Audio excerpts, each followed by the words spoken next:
Our national hero, Jose Protasio Realonda Alonso Mercado Rizal, or simply known as Jose Rizal, is a man who proved us that pen is mightier than sword. He used his writings to expose the Spaniards' inequality and injustice to the Filipino citizens. He fought and died for our country, Philippines. But let's take a look back at the works of our hero and take a look at how and why he was considered one. In the last few moments of Rizal, he wrote The Last Farewell and Mi Ultimo Adios. Jose knew he will die but accepts it. Among those who are greatly affected is his family, much his mother.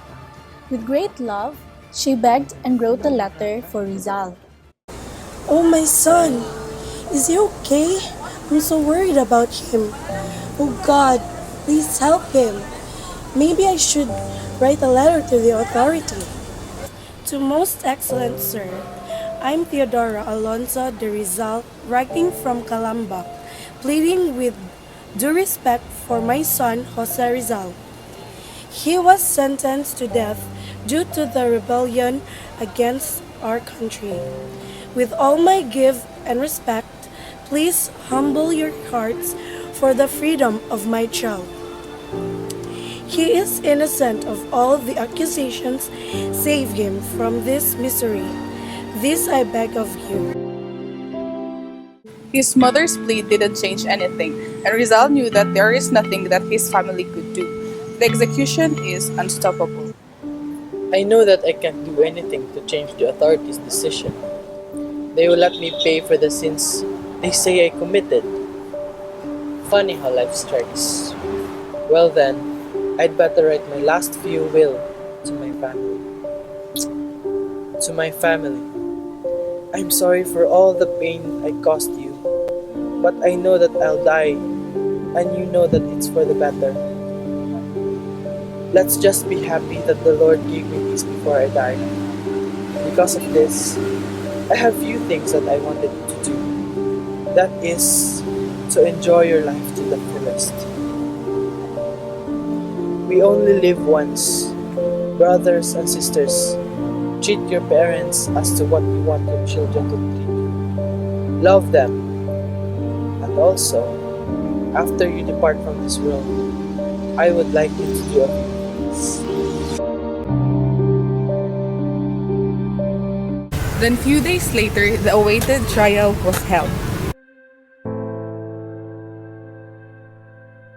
And we found the accused, Jose Protasio Realonda Alonso Mercado Rizal, guilty.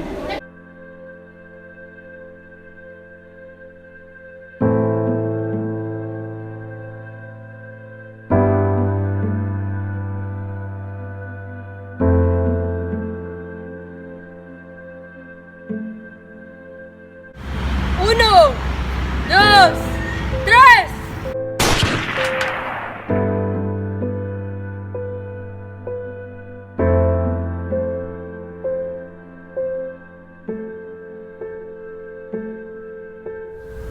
Then and there, Jose Rizal fell on the cold ground, and in that unfortunate day of December 30, 1896 at Bagumbayan was deemed to be one of the balmiest day in the Philippine history.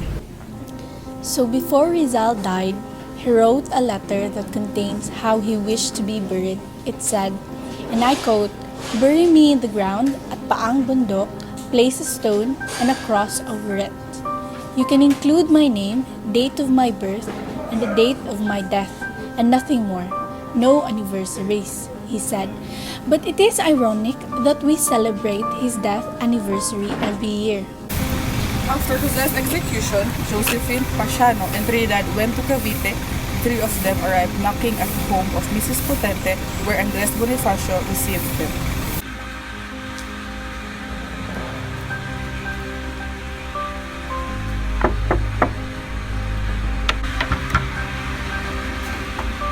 Come in. Take a seat. What was this sudden visit for? Who says now gone? Oh my lord, that's sad news. Well then, you must be tired. Please stay for the night. And can you give me the copy of his poem Mi Ultimo Adios? Of course, and thank you, Andres. During his detention, Rizal wrote his very last poem secretly and finished it in the eve of his death. It was then translated from Spanish to Tagalog with the help of Mojica. Adiós, padres y hermanos, trozos del alma mía, amigos de la infancia, en el perdido hogar. Dad gracias que descanso del fatigoso día. Adiós, dulce extranjera, mi amiga, mi alegría. Adiós, queridos seres, morires descansar. Rizal, you have a visit. Jose, Trindad, come and sit. I have something for you. An oil lamp. It is not much, but it is the only souvenir I got from Paris. thank you, Jose. And there's something inside. The poem was then called The Last Farewell or Mi Ultimo Adios. It was a poem of inspiration. Rizal expressed all his love for the country in his poem. Truly, a hero of nationalism. Rizal, a brilliant young man, paved the way for the country's freedom and changed the world's perspective about the Philippines. Jose Rizal was recognized because of his writings and opposition against the Spanish colonization. The most striking novels that he wrote was Noli Tangere and El Filibusterismo. Noli Tangere was a novel about the country's cry for independence. It expressed the immorality of friars and unjustness of the Spanish government in our country. Noli Tangere was finished by Rizal in Berlin. He was having a hard time in publishing the book, but fortunately his friend Maximo Viola funded and supported the printing of the book. Finally, after years of studying here in Europe, now I can finally go home and embrace my family and my beloved Maria Clara.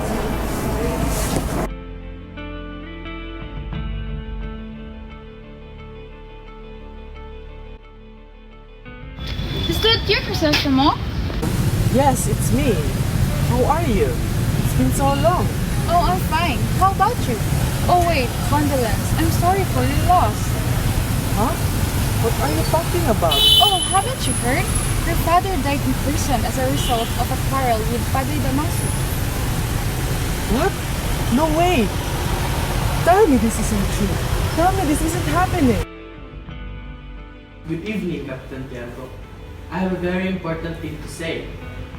I want to ask for your daughter's hand, Maria Clara, because my love for her still remains, even after years of being apart.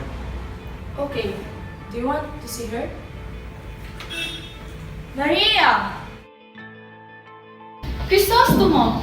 Maria! Oh dear, I finally got to see you after a long time. Oh, how I miss you, my love. I miss you too, my Crisostomo. I thought you already forget me. I will never forget you, my Maria. I will always love you. Marry me and be with me forever. Yes, I will, my Crisostomo. Ibarra wanted to do something for the betterment of his people. To show his good intention, he seeks to establish a public school in his town. Ibarra almost killed Padre Damaso because he insulted his dead father. My daughter, Ibarra is excommunicated. I need to break your engagement, and for that, I want you to marry the man whom Padre Damaso wanted you to marry. If that's what you want, Father. Maria Clara obeyed his father's command, though it breaks her heart. She became seriously ill, only to be saved by the medicine secretly sent by Ibarra. Eventually, Ibarra succeeds in having the excommunication removed, but an uprising happened. Padre Salve! Padre Salve! I heard there's a rebellion coming and it's headed by Crisostomo. What? Did the Sabian kill? Crisostomo! Crisostomo! I have heard that there will be an uprising against the civil guard, and it was said that you are the leader of the said rebellion. You must run away from this place immediately. The guards are after you. Hurry! But I can't live without Maria Clara. There he is! Crisostomo! Crisostomo! He is arrested and thrown into a prison in Manila. It is Maria Clara's engagement party when Crisostomo went to see Maria Clara. Maria. Crisostomo! Maria, it was your letter that brought me to prison. Chrysostemo, I didn't betray you. I might have given the letters in exchange for the letters written by my mother, which proves that Padre Damaso is my real father. The letters were accidentally discovered in convent by Padre Salve to intimidate me. I forgive you. Come with me. Let's escape from here. But I need to marry the young Spaniard I'm engaged to save my mother's name and Capitan Tiago's honor, and to prevent a public scandal. But remember, Chrysostemo, I will always love you. Ibarra! Hide! Ibarra escaped with the help of Elias. Elias conveys Ibarra in the bank of the Pasig to the lake. Elias leaps into the water and draws the pursuers away from the boat. Maria Clara believed that Ibarra was dead, so she entered the nunnery instead of marrying Alfonso Linares. The fatally wounded Elias found the child Basilio and his dead mother, Sisa. Basilio, are you going to dig for your mother's grave? Yes. So then, can you dig one for me? Okay, I'll include one for you. El Filibusterismo is a sequel of Rizal's first novel, the Noli Tangere. Before Rizal left Europe, he had to edit and publish the novel. He finished El Filibusterismo in the Biarritz while he was still courting Noli, who was dead. Ibarra flew to Europe with his wealth and sells jewels there. He also made friends with Spanish officials, while Basilio studied medicine using the money the stranger gave him. After many years, Ibarra became an influential person, and he used the name Simon. Why is this running so slow? That's because the boat is almost touching the ground. Then we should have it fixed. But how? We can ask people to work for it. But the problem is money. Then use the prisoners. Because of the influence of Simon, he became friends with the colonel who became a governor general. How are you, Simon? I'm good. How are you? I'm great. If not because of you, I wouldn't be a governor general now. So, what do you want to talk about? I want to ask about your people. How are they? The people are starting to revolt against the law. I don't know what to do. And why don't you become more strict to your people? Okay, I'll try. Because of what the Governor General did, the people became more angry the more people protested to the Governor General. This encouraged the people to revolt against the government. This makes Simon happy, for he's now running according to his plans of having revenge against the Spanish government and saving Maria Clara from the convent. But the news came to Simon about the death of Maria Clara. This causes his anger. While Basilio was at school, he was also taken to prison because he was rumored to be part of the revolution. While at prison, Basilio heard the news about the accident of Julie, where she was almost raped by a friar. When he was released from the prison, he decided to join Simon in his plans. Quiroga, Oh, Simon. I want you to buy guns and powder. Okay, leave it to me. Simon heard the news about the wedding of Paulita and Juanito, and a lot of influential people are also coming, like the friars, some government officials, and others. So Simon gave a beautiful lamp as a gift. The visitors and the newlyweds are happy and amazed by the gift without knowing that it can explode. Someone brought a letter to a guest which says, "You will all die," with Ibarra's handwriting. Everyone was panicking, for they all thought that Ibarra is already dead. Isagani was very sad because Paulita, his love, already forget him. Isagani, I want to tell you something. What is it? Simon is planning to bomb this area, and he's using the lamp he gave to the newlyweds. What? I need to save Paulita. Rizal also contributed in the politics of the Philippines. He had a fine vision for our country. Jose's writing became so popular that even he was invited by the Governor General Terrero at the Malacanang for a copy of his novel.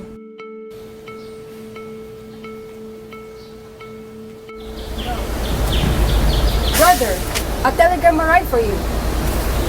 Where is it from? It's from the provincial governor of Laguna. What does he want from you? I don't know. I'm not sure. You must read it, brother. This letter worries you. What does it say?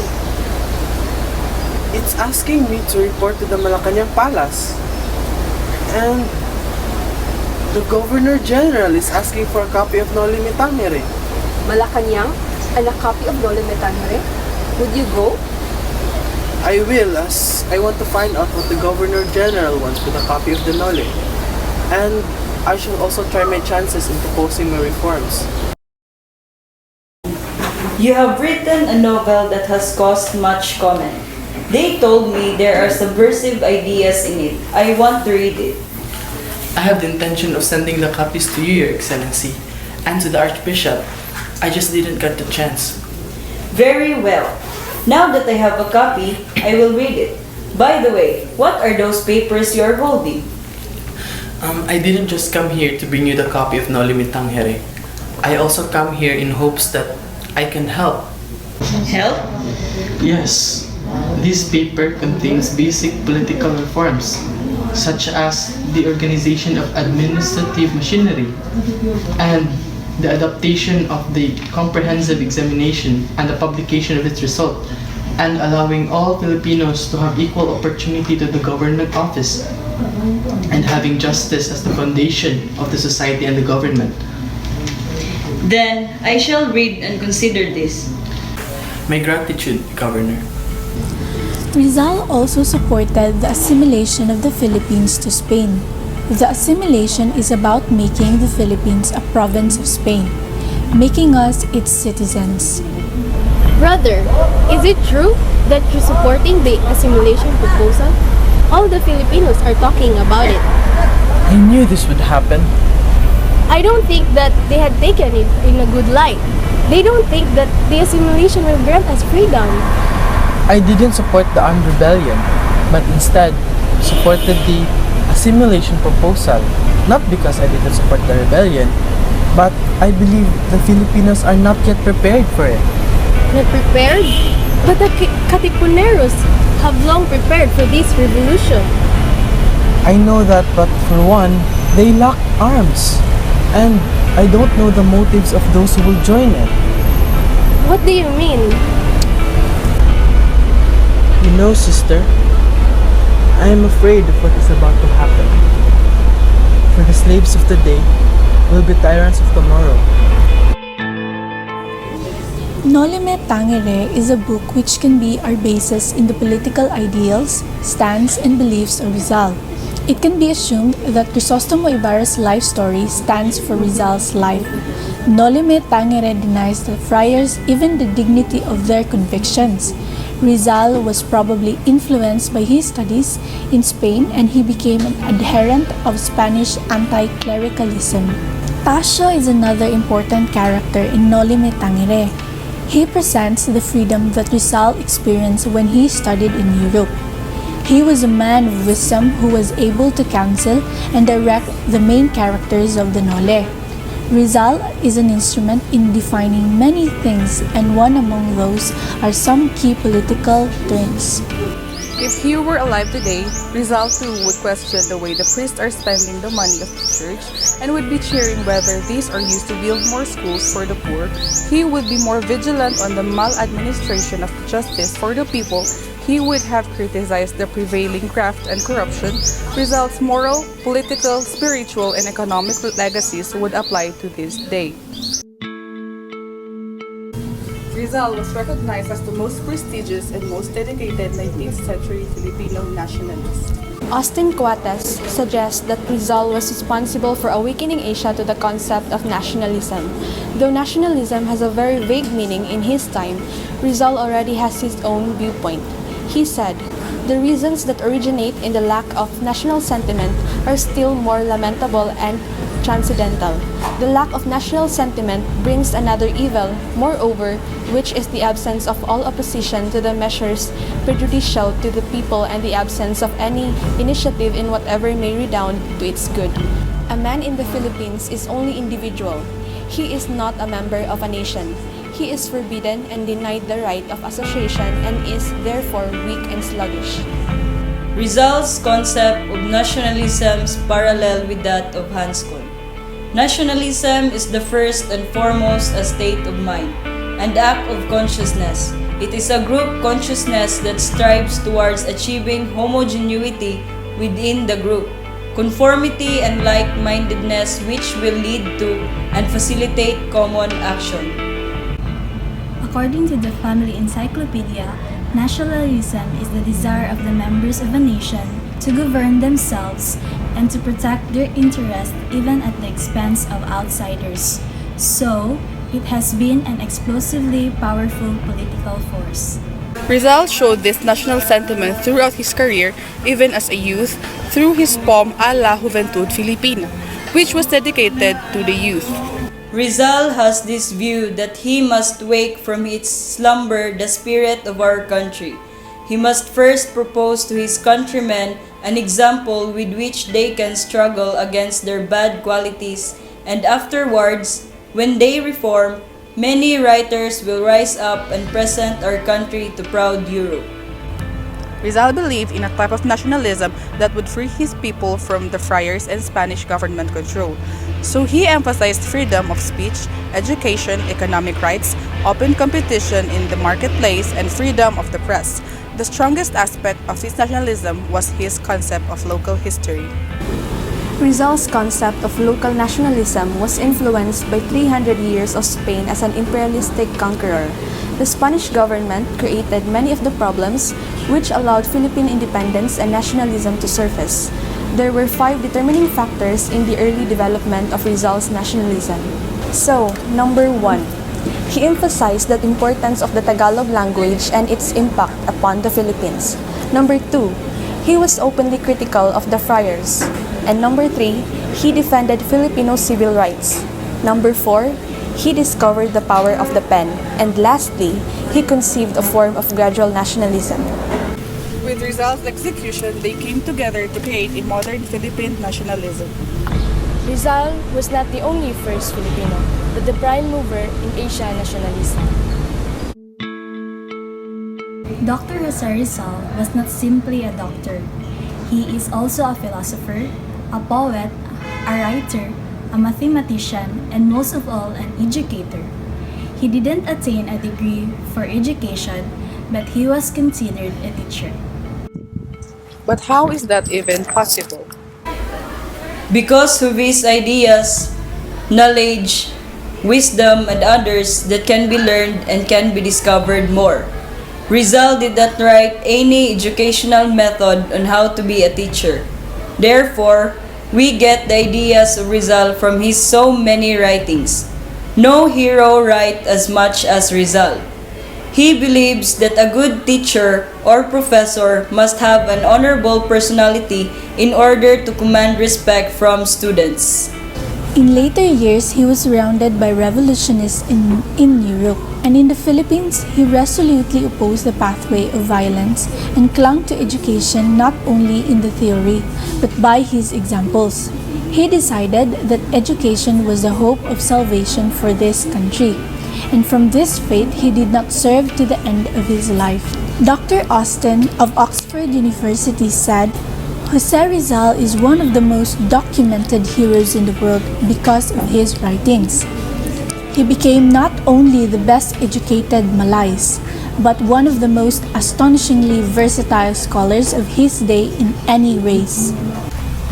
Jose Rizal also gave a contribution in educational philosophy.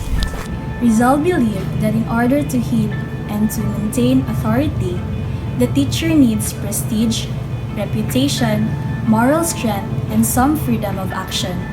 A teacher should be virtuous in character because a teacher serves as a role model to the students. Rizal really considered education as one of the most important things a person should have. In praise of education, he wrote poems entitled The Close Relationship Between Religion and Good Education in 1876. Through good education, the country receives light, and reading is a great consolation in severe misfortune. Rizal was a hero who appreciated education so much. He was one of those who believed that to be educated is every person's right and that education is a key to success. Jose Rizal's life isn't just all about politics, education, and fighting for our country. He also had a colorful social life. He had many women who were involved and linked in his life. There's a famous saying that people are usually bound to meet a few wrong people before meeting the right one. This very same thing happened to our national hero, Jose Rizal. Before he met the one, he met other girls and experienced having a first love. He was only a young boy of 16 when he first fell in love, and it was with Segunda Katigbak, a girl from Lipa, Batangas, and 2 years his junior. Mariano, let's go to my Lola's house in Truzo. I want to see her and give her flowers. Okay, let's go. Jose and Mariano went to Trazo, Manila. While walking, they passed by a young boy and a young girl with expressive eyes, rosy cheeks, and mysterious charm. Oh, Kuya, you're here. What made you come? Oh, I'm here to accompany my friend, Jose Rizal. Sigunda, this is my friend. And Jose, this is my little sister, Sigunda. Good day. Nice to meet you, Jose. Nice to meet you too. Oh, Kuya, I almost forgot. I'd like you to meet my fiancé. Hi, I'm Manuel Luz. A pleasure to finally meet you. Hey, why don't we play around for chess while we're at it? Of course, let's play. My friend here, Jose Rizal, is quite good at it. So the four of them went to play chess. While playing, Segunda, who was standing behind Manuel, kept glancing and meeting Jose Rizal's eyes, making him blush. Due to his distraction, he lost the game to Manuel. In those days, a woman could not look directly into the eyes of a man, especially if they were new acquaintances. It was obvious that Segunda was also interested in him. Jose, Segunda, here, it's yours. what's this? Flowers. It's from your sister, Olympia. She made it. Oh, I see. I need to thank her then. When Rizal went home, he looked for Olympia. Hey, Olympia. Thanks for the flowers. What are you talking about? This. Segunda told me that you made this for me. What? Why would I? I mean, it's not from me. I didn't make that. Confused Rizal walked away. Later, when he had the chance to meet Segunda, he confronted her. Segunda, Jose. the flowers that you gave me, it was not from Olympia. Why did you lie? I'm sorry, I lied. I just think that it doesn't look good for a woman to make the first move. Thank you. Thank you for the flowers. And I promise I'll keep the flowers as long as I live. The flowers, being the symbol of love, made a deep impression on Rizal, who described himself as thinking of Segunda for weeks. Yet, despite Segunda's frequent manifestations of her affection for Rizal, he timidly failed to propose. I wonder when Rizal will propose to me. Segunda, Jose, you're here. I have something to ask you. Would it be disagreeable if you belong to my town? No. Rizal was suggesting that she should live with him in Calamba, Laguna as his wife. Señorita, a letter came from your father, Senyor Katigbak. What does it say? Father's asking me to come home to Lipa for Christmas. When? This coming Saturday. Let's go together. The route to Lipa lies through your hometown, Calamba. I'm sorry, but I can't. I made promise with my parents that I would depart on Friday. Okay. But don't worry. I promise that I'll see you when you come to Calamba, okay? Jose, come with us to Lipa. Yes, sir, I will. Go on. Okay, I'll go now. Goodbye, Jose. Goodbye to you too.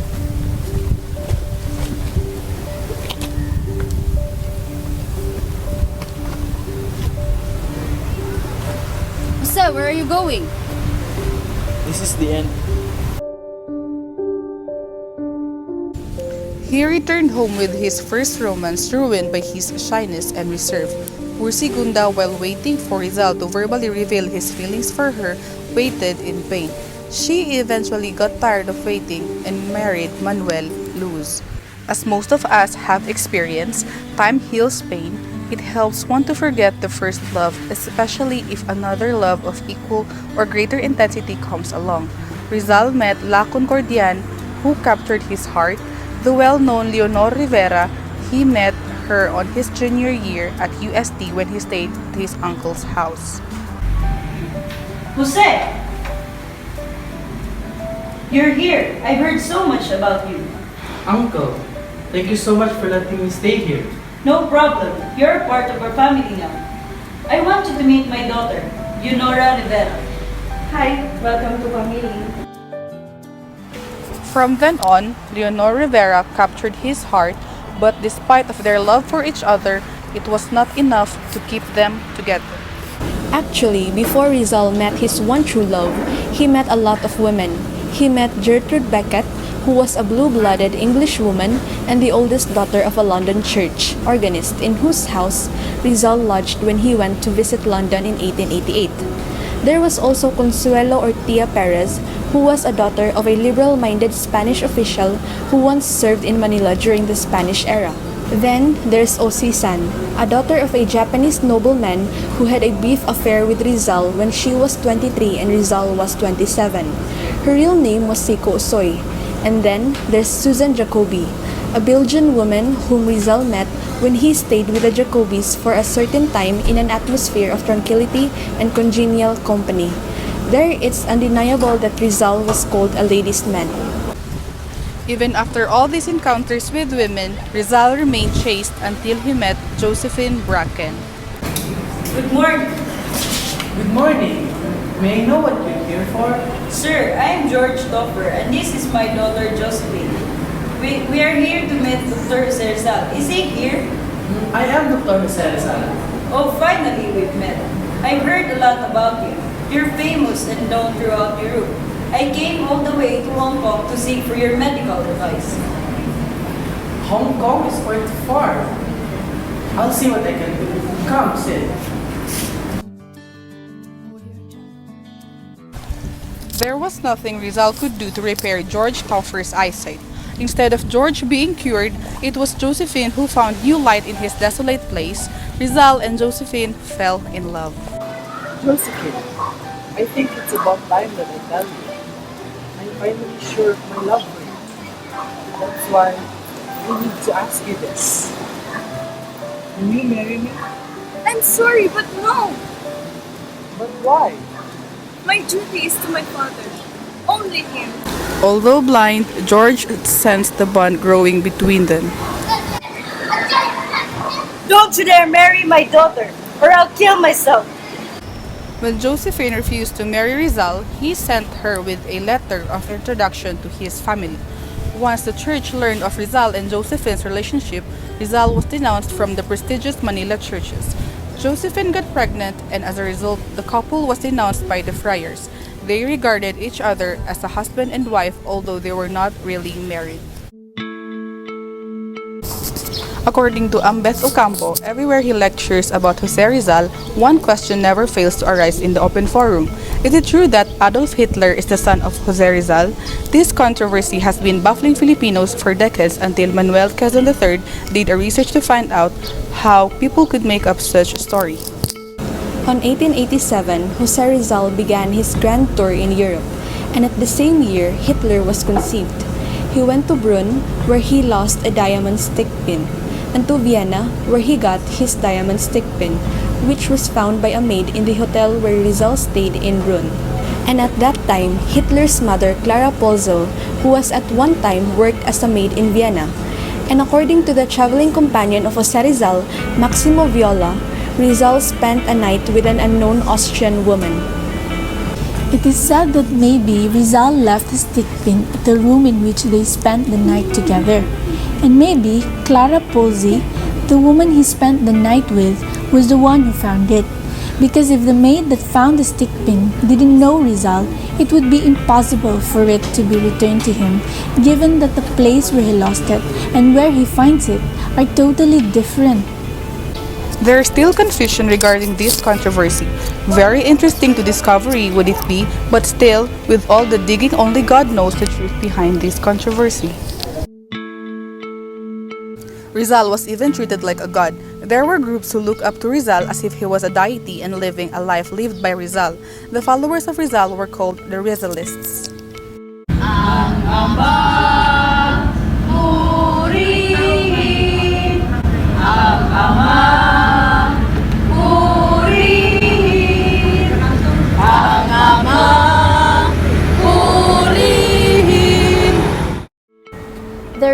nationalists are simply known to be the people who are venerating and adhere the principles and purpose for which Rizal had lived and died. So we basically believe that Rizal is still living and that he will deliver his followers from oppression and poverty. A group called the Iglesia Watawat ng Lahi, or IWL, considered themselves as original Rizalist group. The IWL believes that Jose Rizal is an incarnation of the Holy Spirit. We strongly believe that he didn't die during his execution at Bagong Bayan, but instead his replica. This is because when his remains were about to be transferred from Paco, his body is nowhere to be found. Instead, a pair of shoes and a trunk was seen. We believe that Jose Rizal is still living at Mount Makiling. We consider Jose Rizal as a powerful being, a god to be precise, for we believe that he can create a living thing. There's more to know about these people, just like the Orden de Caballeros de Rizal or the Order of the Knights of Rizal, which is the sole order knighthood in the Philippines. The order is created to honor and uphold the ideals of Philippine national hero Jose Rizal. Part of our role is to invite and encourage others to join them. The organization is dedicated to promote and keep the ideals of Rizal, not by establishing any churches or any religious movements such as proclaiming Rizal as God, but by sponsoring programs and projects that are meant to preserve teachings, ideals, and thoughts of our national hero, Rizal. Rizal was also said to be the Tagalog god. This religious honor was taken many forms, from sainthood to identification like Jesus Christ has him named among Rizal na Santo or Saint Father Rizal. What does it take to be a national hero? Does it require being rich and powerful, having a noble and prestige education, having an overwhelming attitude and moral principles, or a life sacrifice? This time, we are asking the most critical question in the history of Philippine independence. Why is Jose Rizal the national hero of the Philippines? Before we answer that question, we must first define what a national hero is. A national hero is a person who makes significant contributions to the development of society and is admired for any number of qualities, including courage and outstanding achievements. Over the past decades, people have been debating on who truly is our national hero. There are three figures who had a great contribution that leads the Filipinos to freedom. These are Andres Bonifacio, Emilio Aguinaldo, and Jose Rizal. These three are the main three figures during the revolution. Andres Bonifacio was the leader of the Philippine Revolution. He was not only the guiding force behind the revolutionary organization, the Katipunan, but he became a martyr when he was executed by fellow patriot Emilio Aguinaldo. Despite Bonifacio's contribution to the revolution, he lacks good character and leadership credentials. He is impatient and doesn't think before he acts, which leads him to his death. The triumph of the Philippine independence is the accomplishment that Emilio Aguinaldo's supporters list as his greatest success. Aguinaldo's military forces defeated the Spanish and declared independent Republic of the Philippines. As the president of the First Philippine Republic, Aguinaldo was for a moment a national hero. The only thing that compromised his status as a national hero is when he agreed to the truce the Spain offered. The Spaniards offered him a peace by money with an amount of 400,000 pesos, and then he left for Hong Kong. Although he denounced the agreement afterwards, his behavior caused the people to question his loyalty to the revolution. Now, let's go back to the question, why is Jose Rizal the national hero of the Philippines? Before, the Philippines haven't had an official national hero, not until the Americans insisted that we should have one. Through this, Rizal was voted as a national hero, prominent among all the heroes, higher in rank than Andres Bonifacio, Marcelo H. del Pilar, Apolinario Mabini, Emilio Aguinaldo, and others. Since the Philippines was an American protectorate after the Spanish-Philippine War, Rizal was the American-approved hero. But Rizal didn't just become a hero because of the Americans. His role in the pantheon of Philippine heroes is a complex one. As the intellectual father of Philippine Revolution, he became the symbol of protest against Spanish rule. It was Rizal who urged Filipinos to go slowly in their quest for a national identity. Many argued as to why Rizal was chosen as a hero, especially when the American hero controversy came out. So the American hero controversy is a rumor that says Jose Rizal was a Filipino hero made by the Americans. Thus, in American perspective, it shows that the Philippines cannot make its own hero. But why was Rizal called as such? One is because General Taft was one of the strongest supporters of the movement to make Rizal a hero. Good afternoon. Mr. President, it is said that you are supporting to make Jose Rizal the President of the Philippines. Yes, I think a man like him suits best as a national hero. He was an intelligent reformer with an educated view of the Philippines. But why, sir? Is it part of your plan to sustain America's sovereignty in the Philippines? Well, I thought of that too, but I just wanted to reduce the flyers' prestige. I think they are too much. Truth is, Taft decided to choose Rizal as a hero of revolution against the Spanish because he wanted someone who was not really a revolutionary, so that if we study closely the biography and works of that hero, it would not cause trouble. Meanwhile, many still believe that Rizal was made hero for the purpose of controlling the Filipino public opinion. Rizal pursued independence long before the Americans, and although he inspired the revolution, he knew that the Katipunan revolt will not succeed because it lacks planning and feels that the Filipinos were not yet ready for full citizenship.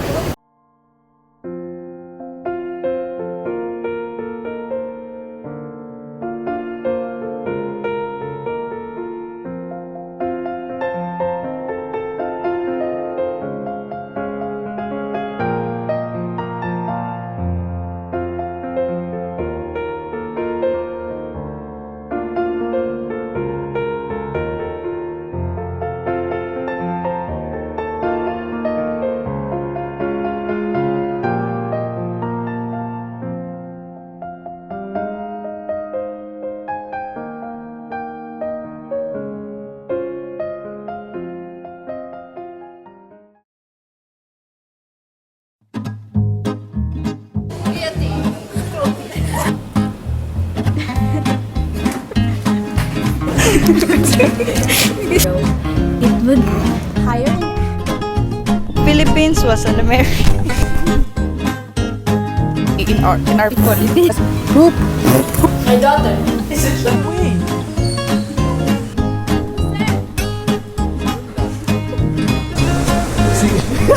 I wonder when Rizal will be posted.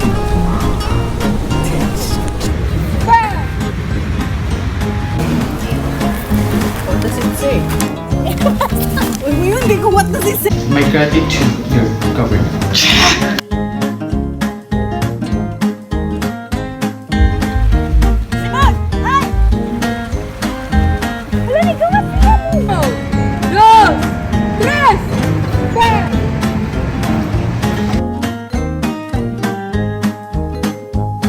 But he says to go slowly.